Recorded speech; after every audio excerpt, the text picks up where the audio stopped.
Throughout the history of Hollywood, the representation of black masculinity has been fraught with stereotypes and limitations. From its earliest days to even now, the black male in cinema has been reduced down to a caricature that reinforces harmful and damaging narratives of gender and race. The first positive progression in the representation came in the form of Sidney Poitier, a pioneering figure that became synonymous with the dignified charisma that he brought to his characters.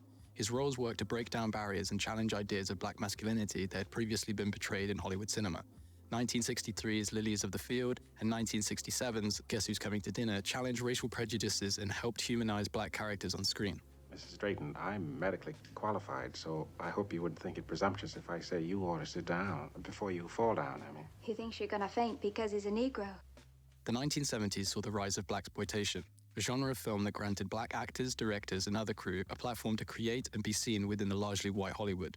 The era saw films like Shaft and Superfly that appeared to celebrate black American culture. As Gagner states, this is the first time black men and women were displayed as heroes on the big screen. In actuality, blaxploitation, although responsible for some positive aspects, was largely destructive in the representation of black masculinity. Even in contemporary Hollywood, it has faced criticisms of perpetuating harmful stereotypes of black masculinity in its portrayal of hypermasculinity, misogyny, and glamorization of violence and criminality.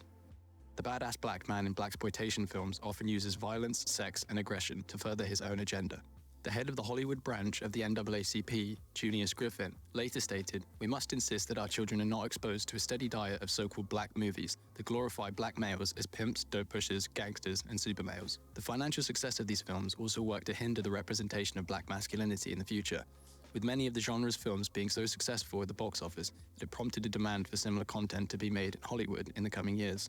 This often worked to typecast many black actors into roles that perpetuated stereotypes and not explore their nuances. Spike Lee and John Singleton were largely affected by this in their quest as black filmmakers to offer a more nuanced portrayal of black masculinity. A large turning point in the representation of black masculinity is Barry Jenkins' Moonlight.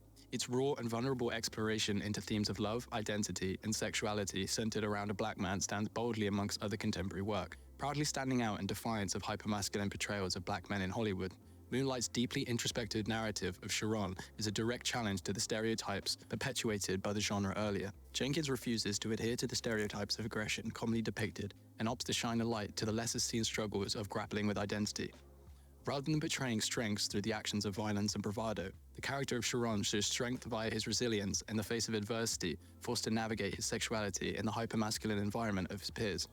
Through the character of Juan, we see behind the curtain of glorification the blaxploitation genre worked to put up, peering into the consequences and moral complexities of everything blaxploitation held as empowering. On one hand, Juan is typical of the badass black man trope in his bravado, appearance, and involvement with drug dealing, however displays nuances that exceed the stereotype. Juan is not shown to be an infallible character common of the badass black man trope.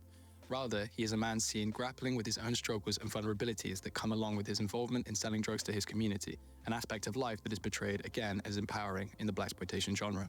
Moonlight went on to achieve critical acclaim at the Oscars and among audiences. The beautifully authentic take on black masculinity is an incredible statement in the representation of black masculinity as a whole. Moonlight is the most poignant example in contemporary Hollywood to have made the tough and long battle first stride away from the negative stereotypes perpetuated by blaxploitation films.